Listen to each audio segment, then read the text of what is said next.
Gênesis capítulo 1. Estamos caminhando para o final do capítulo aqui, né? Terminar o capítulo 1, o desfecho do 6º dia da criação, né? Domingo que vem a gente finaliza isso aí. E Gênesis capítulo 1, você achou aí? Diga amém. Amém. Gênesis 1, versículo 26. A palavra de Deus diz assim: E Deus disse: façamos o ser humano à nossa imagem, conforme a nossa semelhança. Tenha ele domínio sobre os peixes do mar, sobre as aves do céu, sobre os animais domésticos, sobre toda a terra e sobre todos os animais que rastejam pela terra. Assim Deus criou o ser humano à sua imagem. A imagem de Deus o criou. Homem e mulher os criou. E Deus os abençoou e lhe disse: sejam fecundos, multipliquem-se, encham a terra, sujeitam-na, tenham domínio sobre os peixes do mar, sobre as aves do céu e sobre todo animal que rasteja pela terra. E Deus disse ainda: eis que lhe tenho dado todas as ervas que dão semente, e se acham na superfície de toda a terra, e todas as árvores que há fruto que dê semente. Isso servirá de alimento para você, e para todos os animais da terra, todas as aves do céu, e todos os animais que rastejam sobre a terra, em que há fôlego de vida. Toda erva verde lhe servirá de alimento. E assim aconteceu. Deus viu tudo o que havia feito, e eis que era muito bom. Houve tarde, manhã, o 6º dia. Amém. Vamos orar mais uma vez? Santo Deus, Pai gracioso, o Senhor, Pai, que criou todos o céu, a terra, que é o autor de toda a realidade, é também poderoso, ó Pai, para abrir o nosso coração, a nossa mente nessa manhã. Nós queremos compreender mais quem o Senhor é, queremos compreender ainda mais, ó Pai, aquilo que o Senhor espera de nós, os seus propósitos, que possamos sair daqui, ó Pai, motivados, inspirados pelo Senhor, a ser agente de transformação no mundo em que nós vivemos, que nós possamos ter uma consciência ainda mais elevada de quem nós somos em Ti, por meio de Cristo Jesus. É isso que nós te pedimos, ó Pai, fala com a gente hoje, em nome de Jesus. Amém.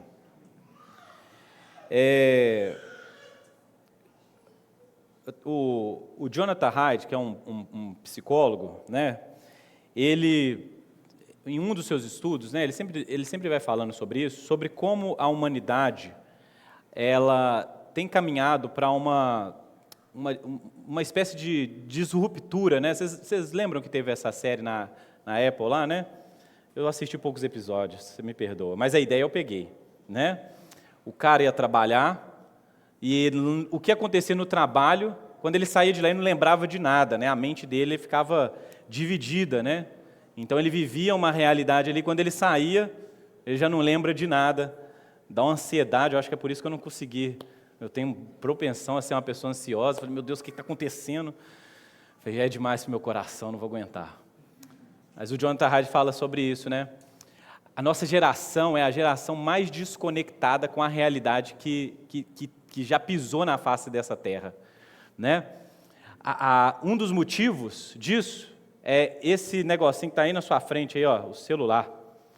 Ele fala que a tecnologia celular, a rede social, a tecnologia que nos ajudou a fazer muita coisa, muito progresso, ela também nos colocou num estado de vida em que a gente começa a entrar num mundo de virtualidade que a gente perde a realidade. É por isso que, às vezes, você tem 1.000, 2.000 amigos no Facebook, no Instagram, e nenhum na vida real. E isso causa ansiedade. Isso deixa a vida mais dura, porque o tempo todo você está tentando encenar uma pessoa para esse mundo que não existe, é uma mentira. Não precisa excluir todas essas redes sociais hoje não, tá bom? Mas a gente posta sempre assim, a gente tinha 30 fotos para postar uma, não é? As meninas aqui da comunicação aqui vai fazer 1.000 takes aqui para pegar os melhores. Então o que você vê na rede social é sempre o melhor que eu consigo apresentar.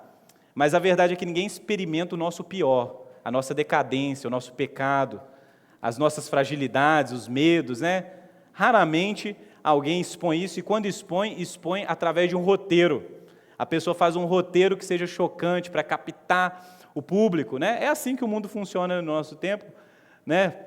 Essa ideia é uma realidade, não tenho pretensão nenhuma de mudar isso agora, mas o que acontece é que a gente começou a encenar um tipo de ser humano que talvez se distancie bem daquilo que é intencionado aqui em Gênesis 1, 26, 27. Por exemplo, a ideia da questão do compromisso, né? Nós também vivemos uma sociedade que tem séria dificuldade com compromisso, com relações duradouras. Se tornar membro de uma igreja, ficar num casamento até o fim da vida, né? Começar uma profissão e ir nela até o fim. A gente tem dificuldade com essas coisas porque a gente foi ensinado a pensar que essas coisas talvez seriam prisões, coisas que tirariam de nós a nossa liberdade e algum tipo de alegria. A gente não vê propósito em casamento, propósito em pertencer à igreja, propósito em morar no país a vida toda. A gente vai buscando ficar pulando de sonho em sonho, de desejo em desejo.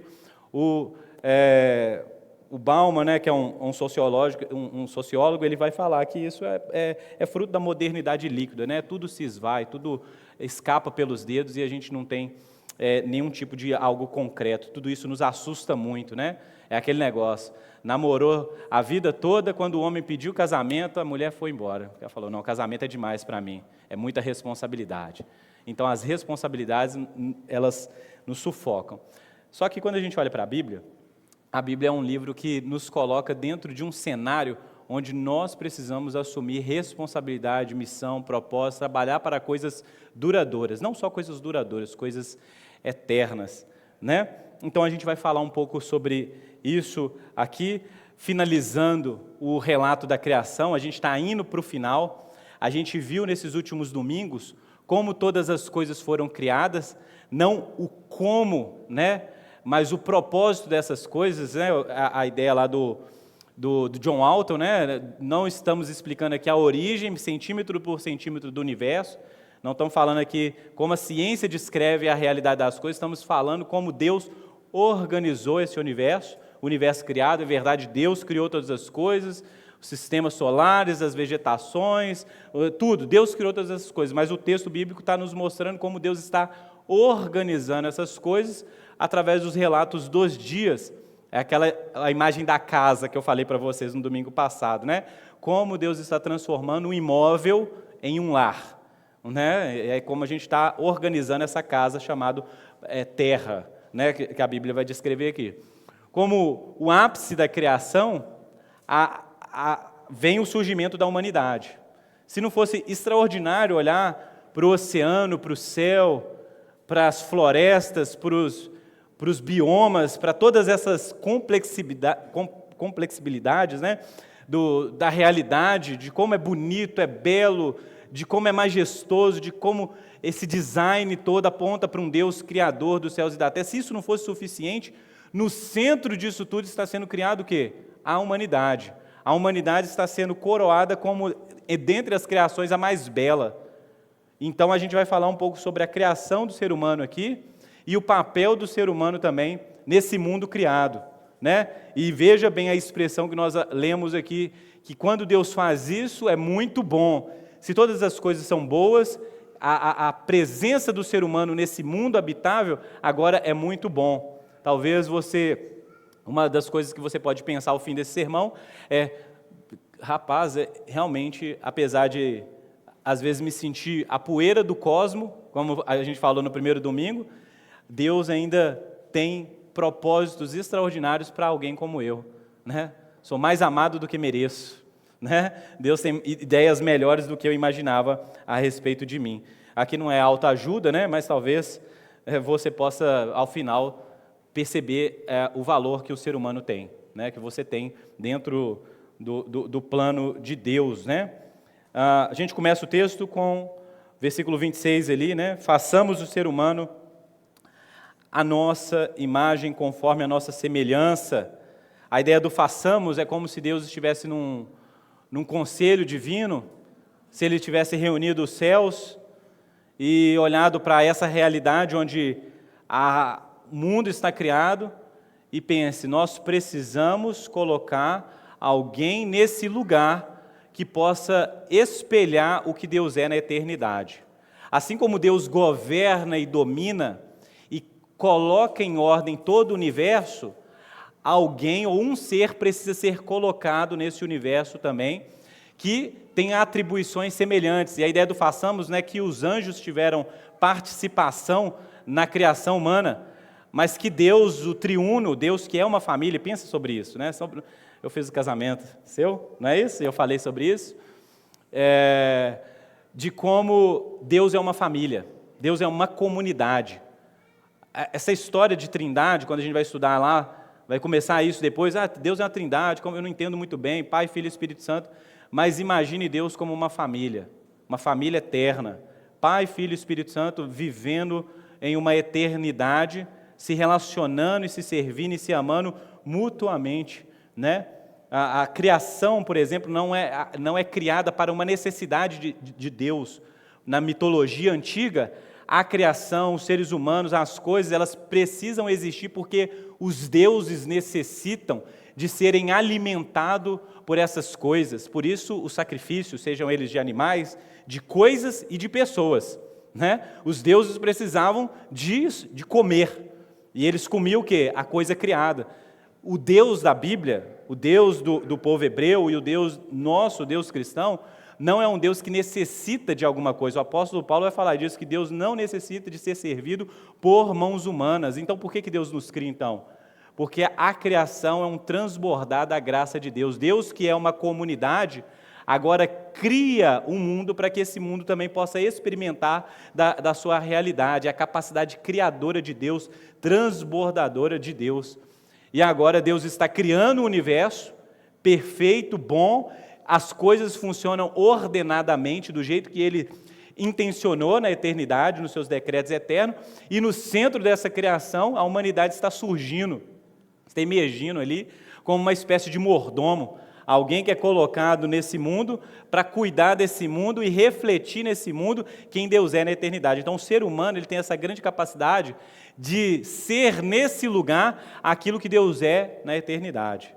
E assim a gente possa então espelhar o Deus Criador, né? Então, diferente, né, de qualquer outro ato de Deus, que é por meio de uma palavra, uma declaração, haja e veio a existir, Deus agora está empenhado pessoalmente, de maneira singular, na criação do ser humano. É um façamos, é um conselho, é algo que vem de Deus. E esse que é criado por Deus, no façamos, é aquele que é feito também à imagem, conforme a imagem e semelhança, né? A ideia de imagem aqui é que no mundo antigo, você, ao construir os templos, né, os lugares de adoração, falei isso inclusive sobre o mundo ser o templo de Deus, não sei se você lembra disso, escute o sermão do domingo passado, o mundo ser o templo de Deus, a imagem, ela tem um papel representativo no mundo, né? A gente tem um passado de igreja católica, né? Então a gente entra na igreja católica lá, a gente vê as imagens, né, tentando representar. Eu lembro uma vez eu fui em Ouro Preto, entrei numa igreja lá e tinha lá um cenário de um caos, do dia que Deus viria julgar o mundo, né? Os céus abrindo, aí você ficava olhando assim, e a imagem então ficava representando aquilo que Deus iria fazer no fim do mundo. No mundo antigo, uma imagem era colocada para representar o Deus que aquelas pessoas adoravam. Então você tinha imagens, isso é uma coisa comum das culturas, das religiões. No entanto, Deus está fazendo um mundo-templo, um mundo que é o santuário de Deus, e as imagens não são seres inanimados, né? As imagens de Deus são pessoas, para que a gente possa olhar para as pessoas e enxergar o quê? Deus. A ideia de imagem aqui é essa. As imagens, elas representam aquilo, por exemplo, quando Deus nos cria com olhos, a gente vai falar disso mais adiante, porque a gente tem 2 relatos de criação aqui, né? 2 etapas aqui, mas, por exemplo, a ideia de que nós somos criados com olhos, ouvidos, já parou para pensar nisso? Nariz e boca, não significa que necessariamente Deus tenha isso, entendeu? Isso é uma espécie de uso, né, de antropomorfismo, né, de que a gente vai atribuindo coisas humanas a um Deus. Mas lembra que Jesus vai falar que Deus é o quê? É espírito, né? Mas por que nós temos ouvido? Porque Deus escuta. Por que nós temos olhos? Porque ao olhar para o ser humano tem olho, então Deus vê. Deus Deus, será que Deus tem braço, mão? Então a gente vai atribuindo, né, esse tipo de coisa a Deus, olhando agora para a humanidade. Veja que coisa complexa, né? Mas está aí o ser humano, não é que Deus é um ser humano e aí Ele criou um ser humaninho, né? Como diria lá aquele lá antigo, né? Ninguém lembra disso mais, né? O seu ser humaninho lá, igualzinho Deus, né? Perfeito, né? Descrevendo exatamente o que Deus é, né? A ideia não é essa, né? De que o ser humano ele vai pontuando exatamente como Deus é, mas ele vai representando. A ideia não é descrição, é representação. Entendeu? Está muito complicado isso aqui que eu estou falando? Não? Vocês estão entendendo? Vocês estão só atentos mesmo, né? Então Deus está criando um ser humano que é a imagem de Deus, conforme a semelhança, ou seja, ele tem características, ele tem capacidades semelhantes ao próprio Deus. Pensa bem, um animal, como eu falei, um animal, a criação, no sentido geral, eles adoram Deus, eles são criados para a glória de Deus, até as pedras clamam, se ela pudesse clamar, elas glorificam a Deus de uma maneira, mas nenhum deles fazem como a gente faz, de maneira singular, criativa, com capacidade crítica, de relacionamento. Deus cria alguém, um ser no universo que tem capacidade de se relacionar com Ele perfeitamente. Tem a Ele domínio sobre os peixes do mar, sobre as aves do céu, e aí o texto vai seguindo, né? Diferente de tudo o que foi estabelecido nos céus e da terra, a humanidade foi revestida de um propósito que transcende tudo que é biológico, tudo que é físico, né? Alguém poderia facilmente se perder na complexidade, na magnitude da criação humana, né? Ou na densidade esmagadora de uma estrela de nêutrons, né? Você já pensou nisso? Falei, meu Deus, a estrela de nêutrons é uma coisa maravilhosa, né? Ou na ideia de você estar ali ou na região da Serra do Cipó, como eu falei semana passada, né? Você vê a Serra do Espinhaço, né? Que vai cortando um pedaço enorme, acaba lá na Bahia, né? Falei, gente, que formação rochosa, maravilhosa. Olhar a complexidade da baleia azul, que domina os oceanos. Você poderia, por exemplo, pensar no lobo-guará, né? Gente, como é que um bicho daquele consegue viver no cerrado brasileiro, caçando, vivendo, toda a sua exuberância, beleza, ou olhar para uma pequena colmeia e ver a complexidade ali das abelhas trabalhando, protegendo sua rainha, produzindo mel, a fava, aquela coisa toda. Você fala, gente, Deus é maravilhoso, que coisa matemática isso aqui que eu estou vendo, mas são animais que estão fazendo. Nenhum desses seres ou coisas tem a capacidade que o ser humano tem. Nenhum deles carregam a imagem de Deus em si. Nenhum deles carregam a semelhança que há em Deus em si, capacidade relacional, de fazer culto, de dar, que nem a gente fez aqui, acordes, de pensar como nós podemos adorar a Deus de maneira devida, de maneira adequada, de maneira que expresse tudo, tudo que nós sentimos em relação a Ele, nossa gratidão. Então, nossa capacidade racional, nossa inteligência, nossa capacidade de relacionamento, nenhum deles são comparados a animais. Você pode falar assim, nossa, eu prefiro o meu pet do que seres humanos. Você deveria ter muito cuidado ao falar uma coisa porque o mundo de hoje, eu estou preferindo animal do que gente. Eu sei, o mundo de hoje é um mundo marcado pelo pecado e os seres humanos se tornaram desprezíveis a ponto de você preferir um bicho, uma planta do que um homem. Eu sei, às vezes os seres humanos nos provocam esse tipo de coisa, né? Não sei nem dar um sinônimo, uma giriza, né? Você fala, meu Deus, isso aqui devia acabar, né?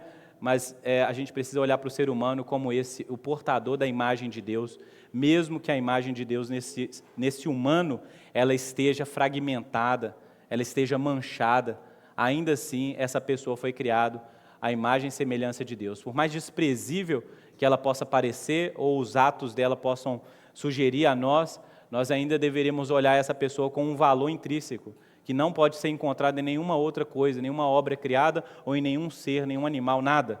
Nada se compara. A baleia azul é magnífica, mas um ser humano é muito mais aos olhos de Deus. Eu sei que a gente está despersonificado da realidade, e para a gente mata todo mundo no nosso coração. É a mesma coisa da rede social, né? Se eu não gosto de uma pessoa, o que eu faço? Bloqueio, silencio. Eu mesmo tenho um tanto no meu Instagram assim, né? Eu falo assim, eu não quero mais ver essa pessoa, né? Mas isso é retrato da nossa realidade. Deus não é assim. Deus continua vendo essa pessoa e continua intencionando bons planos para essa pessoa. infelizmente, muitos de nós temos encarado que não há mais futuro ou esperança, que essa não seja a nossa realidade, né? A ideia de que nós fomos criados à imagem e semelhança de Deus revela que nós temos essa imagem de Deus em nós, né? Essa semelhança de Deus em nós. Mas você lembra que eu falei que no mundo antigo as estatuetas, né, as estátuas, né, as imagens eram colocadas nos templos para poder referenciar ao Deus? No mundo antigo também as estátuas eram representantes do território de Deus.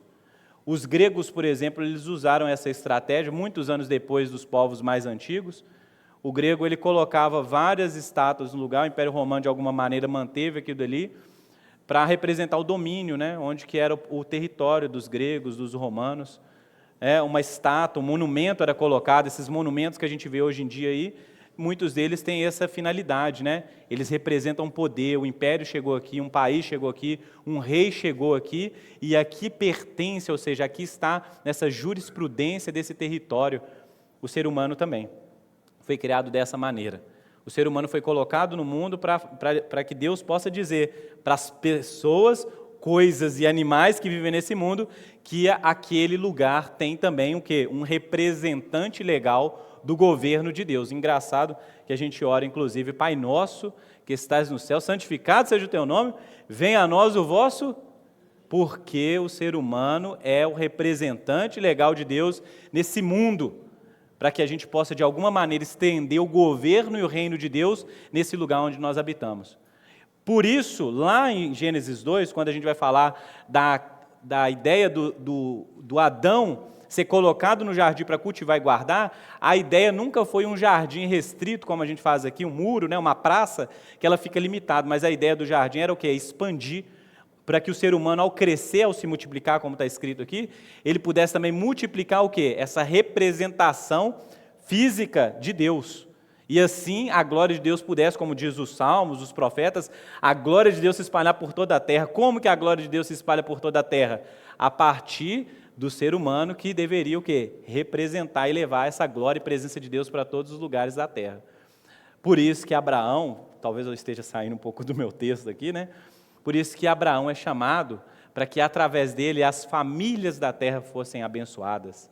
Porque se as famílias da fé estivessem espalhadas por todo o mundo, talvez esse mundo voltaria a ser uma bênção. Por isso que família é uma coisa tão importante no plano de Deus. Porque através das famílias, nós podemos o quê? Difundir uma realidade que é próxima da eternidade, da realidade que é Deus. Deus não é uma família e uma bênção, que as famílias também fossem assim, né? Muita coisa para você pensar aí, certo? Muita coisa para você raciocinar, porque é nesse cenário que Deus dá domínio para o ser humano sobre essas coisas, a ideia de governança, a ideia de regência, de que agora o ser humano é uma espécie de rei, né? No mundo antigo, nas religiões antigas, como eu disse, o rei era sim um representante de Deus, mas somente o rei. No mundo de Deus, não é o rei apenas o representante, mas todo o povo assume esse papel de realeza, né? Por isso que nós, de alguma maneira, no Novo Testamento, no Evangelho, nós somos feitos o quê? Uma nação santa, né? Representantes reais, sacerdotes, que faz todo sentido também, já que você está construindo um templo, um santuário, você ter sacerdotes que cultuam, né? Que vão trabalhando a liturgia dessa adoração pública que é dada para Deus. No Evangelho, nós recebemos essa grande missão de serem representantes reais, embaixadores desse novo reino, desse novo mundo. Nós recebemos também essa grande missão e responsabilidade de ser também o quê? Sacerdotes uns dos outros, né? Agora servindo ao sumo sacerdote. Perceba bem, o ser humano tem uma missão. Eu recebi uma profecia lá no início da minha caminhada com Deus. Chegou uma pessoa para mim e falou assim, ó, Deus tem um propósito na sua vida, e saiu andando. Eu pensava que era coisa, eu falei, não, Deus tem um casamento para mim, né? Vai me dar uma esposa, vai me dar uma riquezas, bens, né? Eu ficava pensando nessas coisas, né? Hoje eu entendi a profecia. Deus tem um propósito para mim nesse mundo, glorificar o nome dele, esse é o propósito da criação. que a humanidade possa glorificar a Deus, que a humanidade possa revelar Deus através dos seus atos, da sua maneira como cuida desse mundo, como cuida das pessoas, como trabalha para a redenção de todas as coisas. Assim nós somos chamados. Eu te digo hoje, Deus tem um propósito na sua vida, que a sua vida ela tem uma utilidade para mais do que simplesmente você viver para si mesmo, em si mesmado, né? A ideia moderna de que eu por todo mundo, mas que você ganhe essa capacidade de viver para a glória de Deus com um propósito nesse mundo e ser uma bênção. A ideia de dominar e governar aqui, ela não tem nada a ver com esse tipo de governo e domínio que os homens exercem no nosso tempo, pelo poder, pela violência, pelas guerras. Inclusive, todas essas coisas, elas devem causar na gente também esse certo desconforto. Quando violência, quando opressão, quando essas coisas elas aparecem no cenário humano, elas representam justamente o contrário daquilo que Deus intencionou. Já que todo ser humano ele é portador da imagem de Deus, todos os seres humanos deveriam ser tratados com dignidade. No mundo onde as pessoas são tratadas com dignidade, guerra, fome, cargas pesadas, escravidão, preconceito, todos esses tipos de coisas, né? Privação de liberdade, tudo isso deveria ser algo que a gente deveria odiar, que a gente deveria lutar contra. Inclusive a noção comum que a gente tem, a noção moderna de fundamentos, né, para a humanidade, né? A ideia de direitos humanos, que muitas vezes é levado para um lado que não tem nada a ver com aquilo que nós pensamos biblicamente, mas a própria ideia de direitos humanos, na sua origem, ela nasce do seio da igreja, porque a igreja começou a pensar como um ser humano pode viver tão descaracterizado da imagem de Deus, como um ser humano se tornou tão diferente daquilo que foi criado na origem. Como o ser humano tem vivido dessa maneira, vivido como animal, como bicho, como coisa. No mundo de Deus, o ser humano tem que ser tratado o quê? Como imagem de Deus, ele não pode ser tratado como coisa. Não podemos tratar, o patrão não pode tratar o empregado como coisa, como animal de trabalho, está vendo? Nesse sentido, então, a gente precisa desenvolver uma teologia que dignifica o ser humano. Crianças, velhos, pessoas que pobres, ricos, todas essas pessoas precisam encontrar dignidade dentro do mundo de Deus. E nós, como igreja, temos nos importado pouco com isso. Se no domingo passado eu falei sobre a nossa responsabilidade com o ecossistema, com o mundo que nós vivemos, agora você deveria pensar na nossa responsabilidade como igreja de tratar o ser humano como criado à imagem e semelhança de Deus. Nós deveríamos nos importar sim. A fome de crianças deve doer na nossa alma. Num país que tem escola como a nossa, quando a gente vê uma criança não tendo acesso à educação, isso deveria doer na nossa alma, porque os reformadores fizeram isso. O próprio João Calvino em Genebra fez isso. Como que nós vamos ensinar a Bíblia para um povo se o povo não sabe ler Bíblia? Então nós precisamos o quê? Ensinar as pessoas a ler. Comece pelas crianças. Criem escolas de crianças. Está vendo? O Lutero ele se importou com isso, quando passava pelas epidemias, pelas doenças, assim, o problema da saúde pública, da questão do saneamento é um problema da igreja. Por quê? Porque doenças assolam a humanidade. A igreja não pode simplesmente pregar um evangelho que fala, Deus pode te curar, e não pensar em como nós podemos nos preservar desses tipos de doenças e coisas que vão assolando a humanidade. Mas seria um assunto para a gente poder trabalhar em camadas em outros momentos. Perceba bem, a humanidade criada à imagem e semelhança de Deus tem uma grande responsabilidade nesse mundo de Deus, e isso é bom. Não poderia deixar de destacar que quem é criado à imagem e semelhança de Deus? Né? Versículo 27. Assim Deus criou o ser humano à sua imagem, a imagem de Deus criou. Homem e mulher o criou. Deus abençoou ele e disse, sejam fecundos, multipliquem. Né? A imagem de Deus, ela é a imagem que é revelada na humanidade. Veja bem, gente, nós temos uma coisa muito problemática no nosso tempo e a gente precisa trabalhar isso com muita cautela, com muita sabedoria, né? A despersonificação do ser humano, né? Onde o ser humano ele vai agora escolhendo quem ele é. A ideia aqui de homem e mulher, ela precisa estar clara para a gente. Nós cremos nisso. Nós cremos que na singularidade do homem, na singularidade da mulher, está a humanidade. E na comunhão desses diferentes está o quê? Humano. E de que nessa complexibilidade de quem é o homem e de quem é a mulher, a humanidade se encontra. E ela frutifica. E ela serve o mundo a partir dessa identidade. Quando nós mudamos isso, nós mudamos a origem das coisas, ou a ideia das coisas, nós estamos caminhando o quê? Para transformar o ser humano em coisa, em outra coisa, que não é humano. Eu sei, a gente tem vários problemas, não só a questão da homossexualidade, a questão dos gêneros, das identidades, das coisas, mas olha como o nosso mundo está virando. Muitas vezes, jovens, pessoas que vivem ao redor de cristãos, não conseguem conversar com gente cristã, que se diz evangélica, sobre esse assunto, porque isso é um tabu tão grande e a gente não sabe explicar também a partir da perspectiva bíblica. A gente só fala, ser homem é o certo, ser mulher é o certo, e a gente não consegue dizer o porquê isso é certo. E isso gera o quê? Uma barreira entre nós e as pessoas que estão perto da gente, e aí essas pessoas vão para a internet, e aí já era. Elas vão procurar em outras referências o que é ser homem e o que é ser mulher. E aí elas vão descobrir que isso é muito relativo no nosso mundo. Inclusive, você não precisa nem ser um nem outro. Você pode ser uma coisa neutra. Neutro, né? Eu não sei, é muito difícil, é muitas coisas para decorar, né? Então, a pessoa ela pode simplesmente passar por uma crise existencial onde falta-lhe propósito e falar, a partir de hoje eu sou isso. E isso inclui gente e não gente, né? Até um animal eu posso me tornar se eu quiser. Posso me tornar um cachorro, um gato. E você me respeite.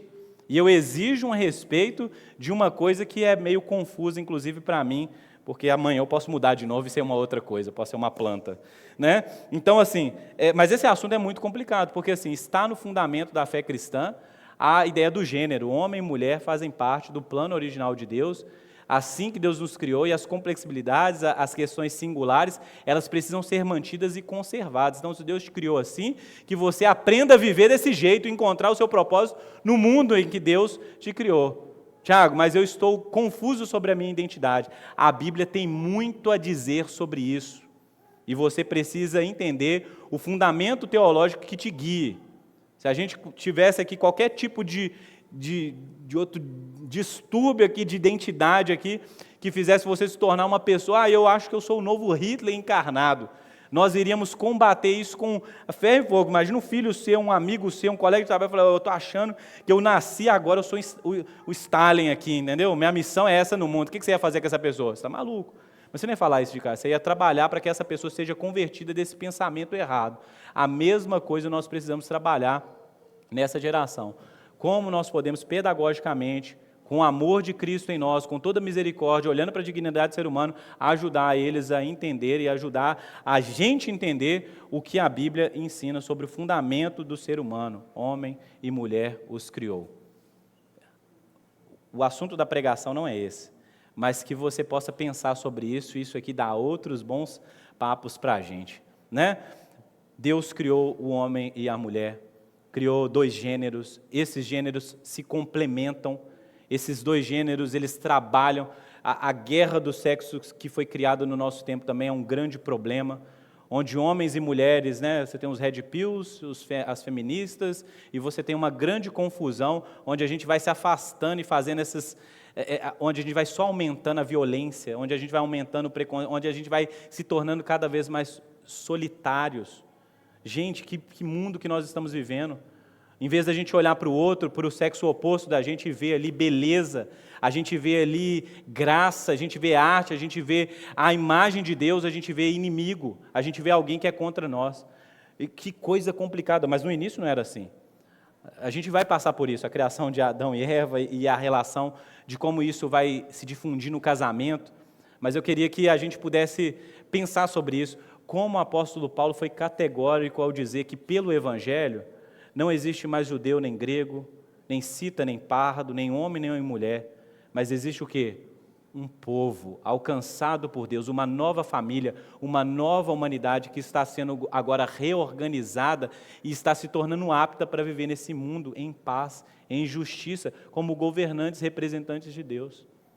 Você já parou para pensar que na natureza do homem, da mulher, ou de quem eles são, está aí a imagem de Deus? Que a imagem de Deus não está no homem, biologicamente, a questão do homem. É o homem, é o Adão que é a imagem de Deus. Não, a Bíblia está falando que é o quê? O homem e a mulher, eles guardam em si, eles carregam em si a complexidade, a imagem e a semelhança de quem Deus é. Por isso que no casamento, e não é o meu assunto aqui, mas no casamento é onde isso deveria ficar mais evidente. Mais evidente. Você deveria olhar para um homem e uma mulher casado, num compromisso, num relacionamento de amor, que eles juraram pela eternidade. Nesse relacionamento, na maneira que eles vivem, você deveria olhar e falar: estou vendo Deus. Então, mais que um homem na sua singularidade, uma mulher na sua singularidade, possam revelar a imagem de Deus, na união do homem e da mulher, nós deveríamos ver ainda com mais beleza o Deus que se revela na humanidade. Assunto para Gênesis capítulo 2. O homem precisa ser um representante de Deus, um governante, um vice-regente.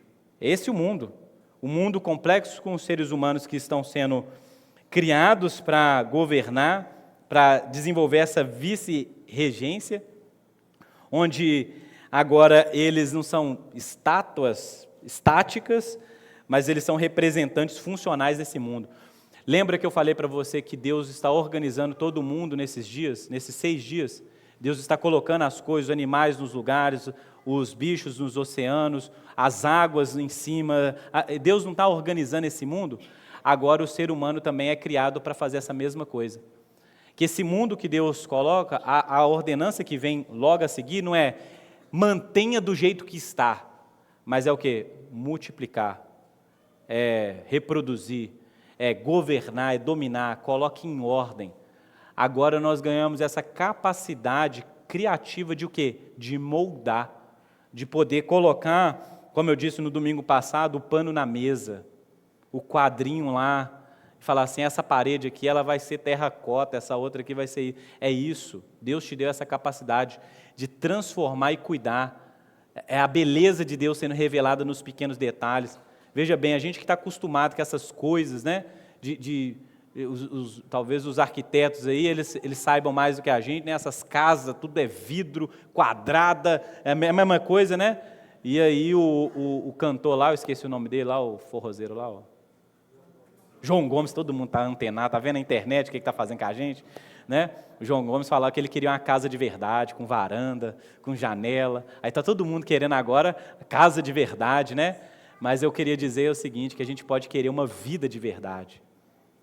Uma vida de verdade, não uma vida pré-moldada, sem vida, sem cor, delimitada, onde estão as curvas, onde está a beleza, o cheiro, onde a gente dá espaço para a singularidade do ser humano, o sotaque, o jeito, a personalidade. Quando que a gente aprendeu a demonizar o ser humano na sua vastidão de sabedoria? Deus está revelando quem Ele é no ser humano e nós precisamos valorizar isso cada vez mais no dia de hoje. O Evangelho talvez ele entre na gente e nos faça acreditar, e realmente acreditar, de que nós fomos criados de maneira singular, para um propósito maior, glorificar a Deus, de um jeito que só dá para ser sendo ser humano, criado à imagem de Deus. Você não precisa ser outra coisa, você não precisa ser outra pessoa, você não precisa ser outro alguém, não precisa ser de outro gênero, você não precisa de nada. Você precisa ser o quê? Gente, aceite aquilo que Deus criou, você. Tiago, mas eu sou assim, eu não gosto do meu cabelo, não gosto do meu nariz, não gosto da minha cor. Você é isso. Deus te ama assim, Deus tem um propósito na sua vida assim, e assim, com o seu jeito, com a sua personalidade, com os seus defeitos, com o que você é hoje, Deus pode ser glorificado na sua vida. Amém? Eu queria terminar fazendo algumas considerações. O restante desse sermão, domingo hoje à noite, quem sabe eu começo por outro lugar lá, né? Mas primeiro eu queria pensar sobre isso, né? O Evangelho não é apenas uma mensagem de perdão, mas um processo de restauração da própria essência humana. Deus não quer só te dizer assim, ó, você está perdoado. Deus quer mudar tudo aí dentro de você, Ele quer restaurar o ser humano, Ele quer voltar você para o início, Ele quer que você seja gente de verdade. A ideia de que nós devemos ser imagem de Deus, você precisa pensar isso como quem é a imagem de Deus hoje, quem é o nosso referencial.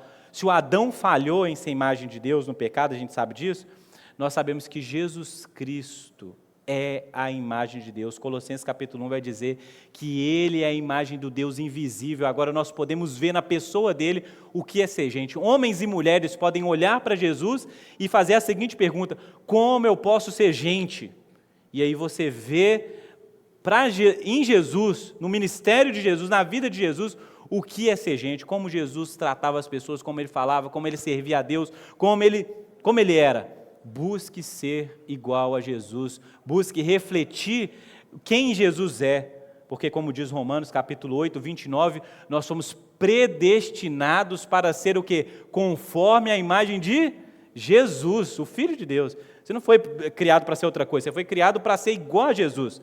É por isso que quando vier novos céus e nova terra, Deus o Pai olhará para a sua igreja e verá um tanto de gente parecida, como os irmãos têm as afeições parecidas uma com as outras, e a gente fala assim, a Bela e a Gabi parecem uma com a outra, né? Quando elas chegaram aqui, a gente não conseguia nem diferenciar quem era quem, não era isso? Que o céu também guarde essa realidade, de que ao olharmos uns para os outros, nós sejamos confundidos com Jesus, e as pessoas falam, há Jesus nessa pessoa, há Jesus na Natália, há Jesus na Nath, há Jesus no Wilke, há Jesus no Rui. Esse pessoal está cada vez mais parecido com Jesus. É o que o Evangelho faz com a gente, não só perdoa os nossos pecados, mas transforma a nossa vida e a nossa identidade também. Além de restaurar o ser, o Evangelho também reordena a nossa missão na humanidade. O que você faz nesse mundo importa. O que você faz? Qual que é a sua profissão? Vai falar, mas eu não trabalho, eu não sou CLT, eu em casa, sou empreendedor, eu vendo isso aqui. Não importa, o que você faz, com o que você se ocupa a maior parte do seu tempo. Eu cuido da minha casa, eu cuido da minha família, hoje eu cuido do meu parente que está doente, ou eu trabalho lá, eu pego serviço 8 às 18. O que você faz?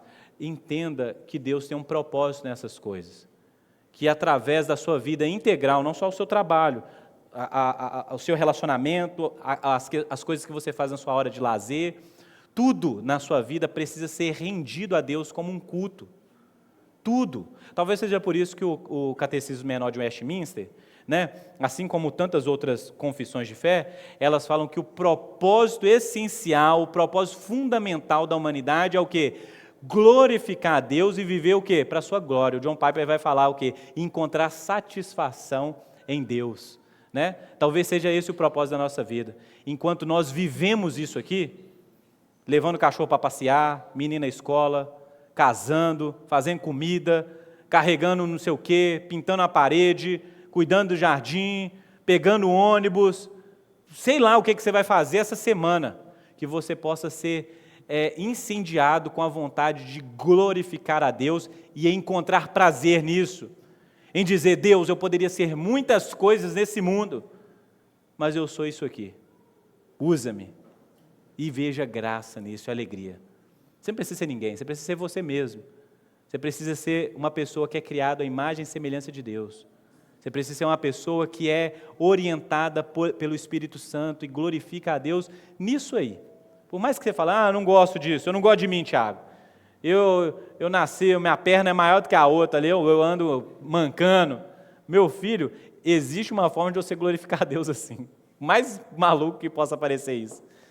Que você possa entender qual é o seu papel nesse mundo de Deus, o seu propósito, e glorificar a Deus. Acho que eu devia ter partido esse sermão em partes, né? Umas 3 vezes para a gente poder trabalhar isso. Vamos nos colocar.